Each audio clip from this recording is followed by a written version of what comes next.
Bueno, son las 10 de la mañana con 4 minutos y llegó a nuestro país el presidente de Uruguay, Luis Lacalle, que está realizando además esta visita que es bien significativa porque es uno de los mandatarios que va a asistir a uno de los homenajes del ex presidente Sebastián Piñera. Mónica Rincón está a esta hora junto al presidente de Uruguay. ¿Cómo estás, Mónica? Hola, Buenos Mónica. días.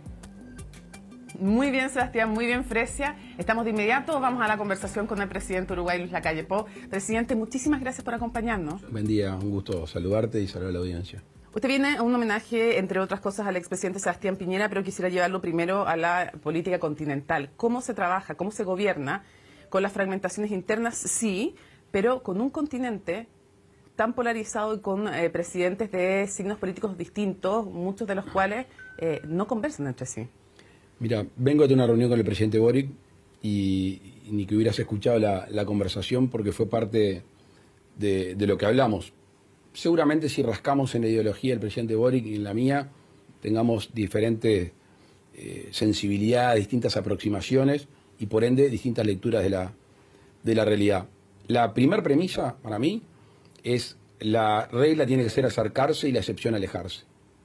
Eso que parece lógico, quizá en este mundo polarizado de extremos, donde yo creo que a veces hay una irresponsabilidad de los liderazgos que en tren de cuidar lo suyo, como dicen los gringos, su constituency, su electorado, levantan barreras a nivel de relaciones exteriores.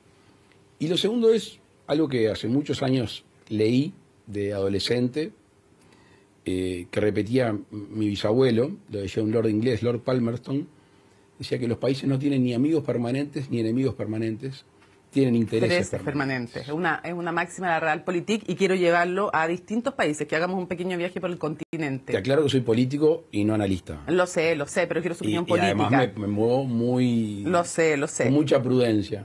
Le conozco por aquello. Pero quiero preguntarle si en términos de seguridad, que es uno de los grandes temas de todo el continente, si para usted Bukele es un ejemplo a seguir. ¿O usted difiere de sus políticas? Ahora es la parte aburrida de la entrevista que empiezo a contestar con evasivas, pero primero, yo conozco Salvador. Sí. Fui a surfear muchos años El Salvador. Llegué un jueves, al domingo había matado 45 personas. Yo iba a un pueblito chiquito, pescadores, que se llama Las Flores, y al ingreso del pueblo vivían 200 personas, decía zona de exclusión de armas. Esa es la situación de El Salvador. Las maras, las famosas maras, que se han internacionalizado, etcétera, etcétera. No te quiero aburrir con el diagnóstico, pero hacia la cosa. Entonces, cuando la inseguridad campea y hay un extremo violento muy fuerte, es muy difícil con medias tintas, es muy difícil con paños tibios. ¿Le parece un buen modelo el de Bukele? Déjame terminar porque si no el titular puede quedar como mal armado. Entonces, entiendo la política de shock en seguridad pública que lleva adelante Bukele en términos de Salvador.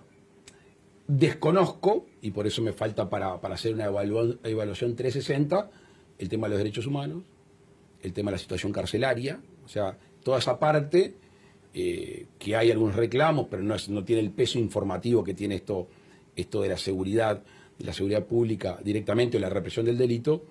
Desconozco integralmente. Si la pregunta ¿es un modelo para Uruguay? No, no es un modelo para Uruguay. ¿Y en qué difiere y en qué diferencias tiene, en qué similitudes tiene su proyecto político con el de Javier Milei? ¿Por qué parecieran ser dos derechas o una centro derecha y una derecha distinta? Para empezar, porque yo soy presidente de Uruguay y él es presidente de Argentina. Evidente. Evidente, pero fundamental en la explicación. Pues son sociedades distintas, porque son sistemas políticos distintos. Quiero hacerte un hincapié en este tema. Nuestro país tiene los partidos políticos más viejos del mundo. Después del Partido Conservador Inglés, mi partido político es el más viejo del mundo, que ha tenido trayectoria durante 186, 187 años. Y eso hace un sistema político muy fuerte, que uno podría decir, pero con cierta rigidez, no, porque se han creado partidos políticos, pero el descontento popular, el descontento social, de donde venga, empieza en la sociedad, allí genera ruido, pero termina en el sistema político. En el caso de Argentina, los partidos políticos son más movimientos que partidos. Viste que muchas veces es el menemismo, el kirchnerismo, se forman atrás de una persona. ¿Qué sugiere eso? Que hay mucho más movilidad horizontal en las dirigencias. En Uruguay es muy difícil esa movilidad horizontal. Hay partidos políticos que nos generan un andarivel de conducta, de principios, de valores, de ideas, de programas. Entonces, la comparación con Argentina es muy difícil y además, y no me meto en política interna argentina, la situación económica y social es distinta a la de los dos países. Presidente, usted dijo algo que usted conversamos fuera de cámara, le parece de sentido común, pero que llamó mucho la atención. Usted habló que la libertad detrás de la cual y defiende distintos sectores políticos, pero especialmente la derecha, no bastaba si es que no iba acompañada de la mano de ciertos grados mínimos de bienestar social. Me gustaría que profundizara en eso porque llamó bastante la atención.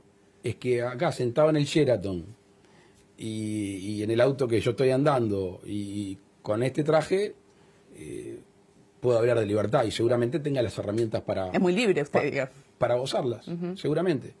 Ahora, salgamos de Chile, en algún lugar de mi país hay gente que nace y vive en un rancho de lata, que no tiene saneamiento, que en una habitación duermen 8 o 10, y que el padre o la madre andan atrás de un jornal que a veces no lo logran, y no tienen acceso a buena educación y buena salud. Entonces yo voy con una pancarta y le digo, vamos arriba a la libertad, ¿no? Y vamos, y hay que gozar la libertad. Y me mira y dice, ¿y yo cómo hago? ¿De qué libertad me habla? Entonces, como está comprobado además que la libertad individual y en este mundo cada vez más integrado, solo es posible gozarla realmente si hay una libertad de la comunidad, si la comunidad toda se siente libre, es lógico y es de sentido común que haya impulsos, apoyos a determinados sectores de la sociedad. De hecho, hasta los propios emprendedores, empresarios, utilizan el Estado o le piden cosas al Estado. Entonces, si la gente que se supone que está en la punta de la situación económica, de la prosperidad, le pide subsidios, estímulos al gobierno, al Estado, es que está allá atrás, que los necesita para subsistir, no para crecer, para subsistir, es lógico. Entonces ahí es donde uno trata de ser justo como gobernante, que siempre es tan difícil, donde se le dan estímulos, donde hay subsidios, donde se usa lo de todos, que es el Estado, en función de distintas características de parte de la sociedad. Claro, en ese sentido se entiende que usted dijo que se necesita un Estado fuerte para hacer estas cosas que está mencionando usted. Es que si no hay Estado fuerte no hay democracia. O sea, Estado fuerte. Lo que pasa es que uno capaz que, o los que analizan a veces tienen la cabeza desde el punto de vista patológico, que es el Estado, no el músculo, sino la grasa. No el que lo mantiene vital, activo, rápido, con reflejos, sino el que lo mantiene, que no se mueve, que Fofo, complica. Bueno, eso. fofo allá más o menos. Algo así. Entonces, ¿puede haber una democracia plena si no tenemos un poder judicial fuerte? ¿Un poder legislativo y poder ejecutivo fuerte, con cierta separación pero respeto institucional? No lo hay. Presidente, quiero traerlo a Chile, pero antes quiero preguntarle por el Mercosur. Quiero preguntarle si le parece que ha sido un buen proyecto en todos los ámbitos que cubre y si usted piensa o no, sigue pensando o no, cuál es la línea que debiera seguir Uruguay siempre en el Mercosur o seguir explorando la posibilidad de asociaciones individuales. De nuevo, yo creo que en la vida hay blancos y negros, pero está plagado de grises. Cuando hablamos de valores, de ética, de algunas cosas, es blanco-negro. Ahora, ¿por qué Mercosur sí o Mercosur no? Esa es la discusión que nos han querido llevar y es la que nosotros nos resistimos. ¿Por qué? Porque creemos que institucionalmente y el ordenamiento jurídico que nos obligamos a cumplir los socios del Mercosur, tenemos una válvula de escape en la cual perfectamente podríamos hacer acuerdos bilaterales. ¿Qué nos pasa a nosotros? China es fundamental en nuestro comercio exterior. Entonces vamos y le decimos a Brasil, Argentina, Paraguay, vamos a hacer un acuerdo de TLC con China. La vista está que Brasil no está interesado, Argentina no tanto, bueno, no sé ahora el gobierno nuevo, pero no estaba, y Paraguay tiene relación con Taiwán. O sea, complejo. Entonces te la duermen, te dicen, sí, ya vamos, no hay consultas, no hay... Muchachos, ustedes no quieren. Entiendo que usted reivindica entonces el derecho de, en lo que sea necesario para el bienestar de su país, hacer su camino y en los otros trabajar junto con el Mercosur. Exacto, es que me parecería bueno y sano para los otros socios del Mercosur. Si Uruguay, en esta relación bilateral, sin afectar sensiblemente los vínculos de intrabloque, si aportamos más, si ganamos más, si comerciamos más, le va a servir a todo el Mercosur. Lo traigo a Chile. Primero me gustaría preguntarle cuál cree usted que es el legado del expresidente Sebastián Piñera para nuestro país. Mirá, ¿por qué vine hoy acá? Eso me parece un buen comienzo de respuesta a tu pregunta. Yo no vine por el presidente Piñera, yo vine por Sebastián Piñera. ¿Ah? Porque en la vida te cruzás con presidente, con jefe de Estado, y no necesariamente tenés buena relación o justo tu país está en una situación. Bueno, yo tengo 2 episodios que te voy a contar a ti, los pensaba decir en el discurso hoy, así que bueno, algunos se lo tendrá que escuchar 2 veces. Yo en el 2014 perdí mi primera elección presidencial. Y obviamente siempre es un golpe, no solo político, sino anímico perder. Lógico. Y el presidente Piñera, sin tener por qué, yo era un senador no muy conocido, por lo menos acá en Chile, y el presidente Piñera me invitó a su asunción. Lo divertido es que íbamos en un ómnibus y al lado mío venía otro que había perdido, Guillermo Lasso. Y los dos después tuvimos la oportunidad de llegar a la presidencia. De llegar, y siempre nos acordamos que nos conocimos en un ómnibus en Chile. Y tuvo un lindo gesto con el presidente Piñera conmigo ahí. Y segundo, ahora ya más una función de gobierno y momentos muy, muy complejos, muy dramáticos, en la pandemia, Chile empieza las negociaciones por las vacunas antes que nosotros. Yo lo llamo al presidente y estuvo generoso y prudente, cosa que yo valoro mucho, porque me contó algunas cosas y me dijo, hasta acá te puedo contar, Luis. El resto. El resto no te puedo contar porque yo estoy negociando las vacunas. Chile, no. Y después, no solo eso, sino que además, las primeras vacunas que llegan a Uruguay llegan en un avión chileno. O sea, vine hoy no para hacer una evaluación de su gobierno, ni me corresponde. Vine para ser agradecido. ¿Usted conoce los liderazgos chilenos de su sector? Tiene una visión, yo ya le preguntaba y veía que ya tiene bastante idea, incluso del pasado de algunos de los personajes. Quisiera preguntarle, ¿qué opinión tiene de Evelyn Matei, que está primera, Pues y de José Antonio esa parte Kast? de preguntas porque no opino, no cometo el error de opinar, no me meto en política doméstica. ¿No se siente cercano a ninguno de ellos? No los conozco personalmente, con Sebastián Piñera por este trato que tuve, pero no me cuido mucho de no meterme en política doméstica. Sin embargo, usted, y me gustaría saber por qué vino para la conmemoración del golpe de Estado. Y me gustaría, porque hay un sentido profundo y llamó mucho la atención que en su país vimos a los expresidentes diciendo nunca más. Y lo vimos usted acá también. Y me gustaría entender el sentido profundo de por qué usted quiso estar y qué sentido le dio, además, al nunca más en su país. Bueno, vine porque invitó a Boric. Y yo empecé la entrevista diciéndote que la regla es acercarse y no alejarse. Entonces, si la regla es acercarse y no alejarse, y además, en este caso, la conmemoración valía la pena acompañar, no solo la fecha histórica, sino desde el punto de vista que se conmemoraba. O sea, las fechas históricas claramente depende cómo se quiera mirar, pueden ser para dividir o para unir. Y ahí te paso a mi país. Yo convoqué a los expresidentes vivos, Valle, Lacalle, Sanguinetti y Mujica. Estoy seguro que tanto Valle como Vázquez hubieran estado ese día. Y lo lindo, que tuvimos una reunión ahí en mi oficina y después salimos a una conferencia pública, es que se habló de democracia. O sea, estábamos conmemorando la fecha del golpe de Estado. Y los tres, más el que está en funciones, que los tres estuvieron en lugares. Yo estaba en la panza de mi madre. Yo el día del golpe de Estado estaba... ¿Sí? Sí, estaba... Hay una foto de mi madre en un monumento ahí, que estoy ahí adentro, en la panza de mi madre. O sea que soy 73, modelo 73. Y ellos estuvieron en distintos lugares. Pero distintos, Sí. por no decir enfrentados. Sí, muy distinto. Bueno, y pasó el tiempo y son capaces de sentarse, no pasarse cuenta, que podríamos pasar semanas pasándose cuentas, facturas, y hablando de la democracia. Entonces, ese fue mi inspiración para venir a Chile, y fue mi inspiración para conmemorar de esa manera en Uruguay. De Nunca hecho, más un golpe de Estado.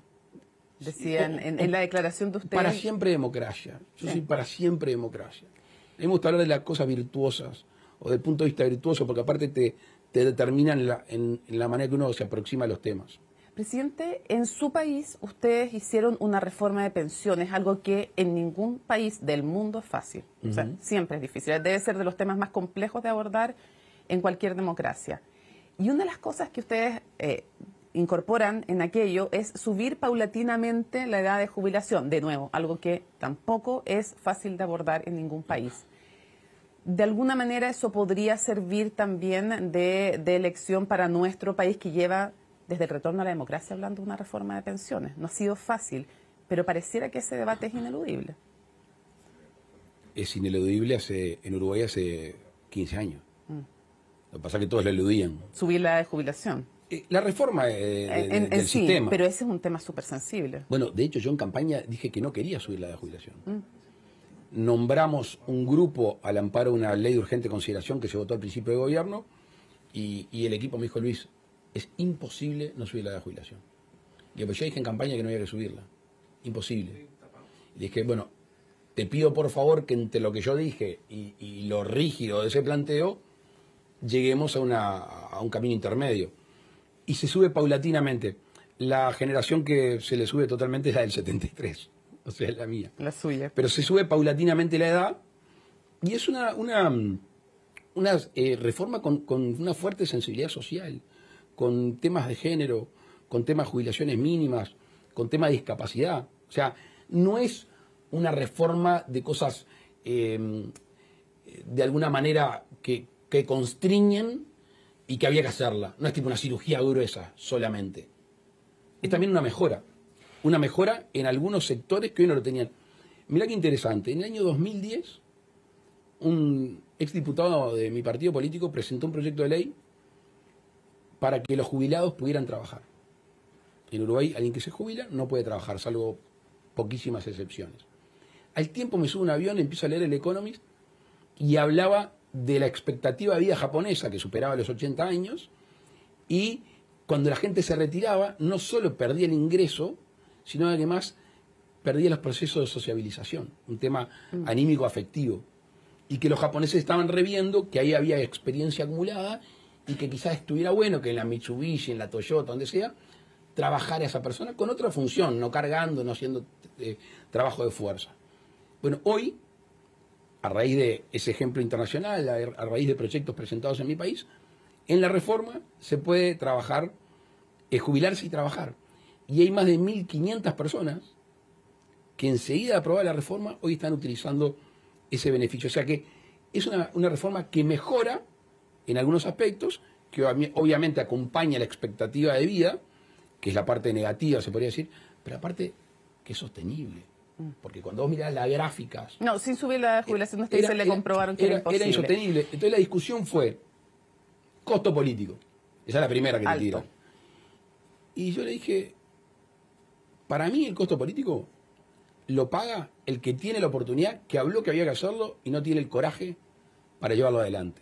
Ese es el que paga el costo político. Yo lo sostuve durante todo el proceso de discusión. No digo que a la postre haya tenido la razón, Pero sí sé que el gobierno no pagó un costo político, por lo menos en imagen, llevando adelante la reforma. Presidente, vámonos a algo más global de la democracia. Quisiera preguntarle cuáles son, a su juicio, los peligros de la democracia hoy. En Chile, por ejemplo, se ha conversado bastante y se menciona ya a nivel global, en realidad, el narcotráfico, la inseguridad. De hecho, son temas también en Uruguay, son temas en el continente, ¿no? Los populismos, por ejemplo, y el crimen organizado. Un crimen organizado que todos los expertos saben que no avanza si no logra corromper las instituciones. O sea, no hay país del mundo donde avance el crimen organizado por obra y gracia del Espíritu Santo, digamos. O sea, si no corrompe, no avanza. Entonces quiero preguntarle, a su juicio, ¿cuáles son los grandes peligros para la democracia en el mundo hoy? Bien. Voy a cambiar un poco la pregunta. A ver. Que es la transformación de la democracia. Vamos, ¿en qué ámbito se está moviendo la democracia hoy?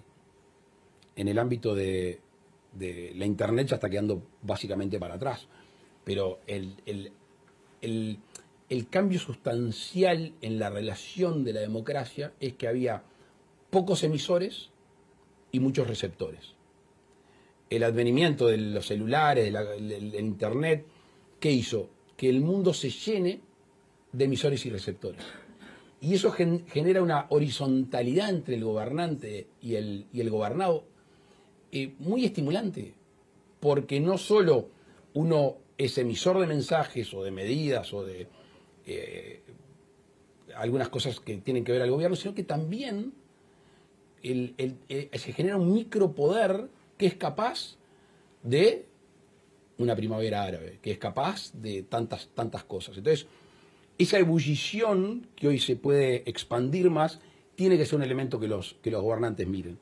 Yo creo que para la democracia es una muy buena cosa el tema que el establishment político o los dirigentes políticos tienen que estar preparados para esa ida y vuelta y esa horizontalización de la relación. Cuando hablas de esos males, de esos virus, que son muchos, creo que le hiciste una lista bastante abarcativa,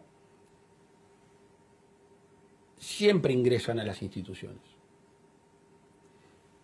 El tema es hasta dónde ingresan y qué capacidad tiene esa institución de repeler ese virus, de sacarse arriba el virus. Mi experiencia en mi país es que no está en los lugares de decisión de ninguna institución. Puede haber alguna excepción, pero me atrevo a decirte que una cosa es un funcionario que mira para el costado, otra es un funcionario que le agregan 2 ceros a su retribución, que los puede ver y por lo general el sistema funciona bastante bien a medida que se va sabiendo, investigando, pero no hay en nuestro país un alojamiento de ese virus ni en los partidos políticos, ni en el Poder Judicial, ni en las esferas más importantes de la policía. Okay. A ver, no estamos vacunados. Nadie está vacunado. Y además cuando es tan poderoso, ¿no? La transnacionalidad, el poder económico. Entonces, el otro día había una noticia en mi país del PCC, el Comando Capital, este grupo de delincuentes que surge básicamente en Brasil, que se habían detectado cerca de 100 miembros, básicamente en las cárceles. Bueno, ¿cómo haces para cuando una vez te empieza a hacer metástasis pararlo? Bueno. Presidente, cierro preguntándole lo siguiente. ¿Le preocupa el avance de la derecha más radical en el mundo? Tengo el ejemplo de Francia, más a mano ahora, o las elecciones en el Parlamento Europeo, donde el centro sí conserva un poder importante, pero hay un avance de esa derecha más radical y en el caso del partido de Marine Le Pen, en el caso de Francia, que lleva el adelantamiento de las elecciones. No nos quedemos en Francia, sino que le pregunto, este fenómeno global de esa derecha más radical, ¿le preocupa? A mí me preocupan todos los extremos. No entiendo por qué la pregunta es parcializada a la derecha. Por lo que acaba de pasar. No, está bien, pero... Y hábleme del otro extremo sí, también. Es que los populismos, los movimientos refractarios, o sea, en la definición de la democracia y la política, la unión debería ser del primero o el segundo concepto, ¿no? libertad, unión, solidaridad. Entonces, cuando surja cualquier movimiento que atente contra esos conceptos, está atentando contra la sociedad misma. Entonces, mi madre hace muchos años me dijo un concepto que a mí me encantó, que es el extremo centro. Y es donde uno tiene que pararse, porque... ¿Sabe por qué se lo pregunté, presidente? Perdón que lo interrumpa. Se lo pregunté porque en otros momentos de la historia es la extrema izquierda la que ha tenido un avance importante. Hoy día, el fenómeno que estamos viendo ahora es un avance de la extrema derecha. Por eso se lo pregunto. Me imagino que todos los extremos son preocupantes. Todos. Pero se lo pregunto por eso. Sí, tendríamos que analizar las razones, ¿no?, del surgimiento de esos grupos. Creo que el tema migración en Europa es un tema fortísimo, ¿no? Allí debe haber un contenido muy, muy importante. La Europa proteccionista. Nosotros en el Mercosur estamos remando hace 25 años para hacer un acuerdo con Europa. Y cuando más o menos acá nos manejamos, que tampoco acá somos tan aperturistas, ¿no? Porque Brasil tiene su fuerza y su proteccionismo. Cuando más o menos llegamos, Europa nos dice no, o algún líder europeo nos dice no, hay que rever todo. Entonces, el proteccionismo, las amenazas violentas, el tema de la migración, quizá que fue visto de alguna manera más ingenua en otro momento, tiene estas reacciones que son negativas. Cualquier cosa que sea de desunión es negativa, ¿no? Está comprobado que no hay que pelearse con el otro para ganar, que podemos ganar los dos. El mundo y su larga historia lo ha demostrado. Entonces, sabiendo eso, yo apelo a la responsabilidad de los líderes, apelo a la responsabilidad de los gobernantes. Yo creo que a veces hay hasta una inseguridad propia de que tengo que levantar el muro para que no se me escapen. Y yo soy de la teoría que hay que derribar muros y construir puentes para que vengan más. Presidente Luis Lacalle Pou, muchísimas gracias por haber conversado en vivo, además con CNN Chile. Muchísimas gracias. Les devuelvo, Fresia, Sebastián, el pase al estudio pues de esta entrevista con el presidente, que además la van a poder revisar íntegra en nuestro sitio web, evidentemente. Nos han escuchado también a través de la radio en otras ocasiones y, por supuesto, que también va a estar en Conexión Global Prime este miércoles. Exactamente, muchas gracias, Mónica, y claro, en todas nuestras plataformas va a estar esta entrevista en su totalidad y también algunas de las reacciones que van a tener, por cierto. Nos vemos. Chao, Mónica, nos vemos. Chao, que esté muy bien.